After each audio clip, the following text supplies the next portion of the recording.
Gente, eu falei que seriam só 4 capítulos, mas vão ser 5 porque eu preciso falar de um fator importante na vida do bipolar, para que a doença não acorde, vamos colocar assim, né? Porque quem é bipolar já tem ali a sua bipolaridade dormindo, em algum momento estressor ele acorda.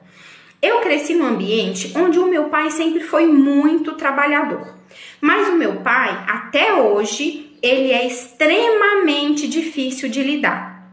O meu pai, quando eu era pequena, ele começou a se envolver com a questão religiosa de igreja evangélica, dessas igrejas que expulsam demônios, espíritos ruins, essas coisas, o que é muito perigoso para quem tem um transtorno mental.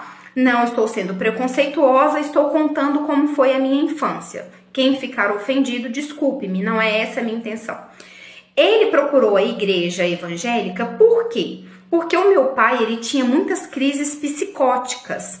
E ele não ia ao médico porque ele foi criado na roça, não tem estudo, então ele tem muito essa questão de que psiquiatra é coisa de doido. Eu via o meu pai tendo muitas crises.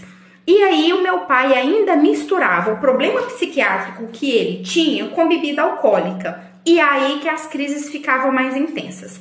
Então, o meu pai falava sozinho.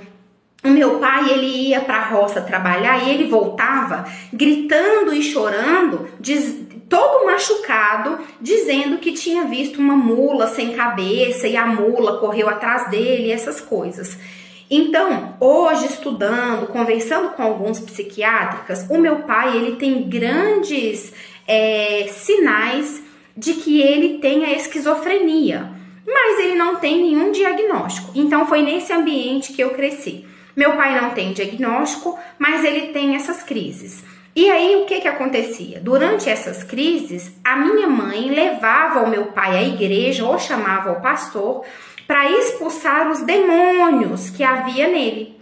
Tem uma cena em que o meu pai foi para a igreja e ele teve uma crise psicótica e juntaram muitos pastores lá na igreja para expulsar esse demônio dele, que era uma crise psicótica, e acabou que o meu pai teve a perna quebrada em 2 lugares, machucou as pessoas, quebrou a igreja. Então foi nesse ambiente em que eu fui criada.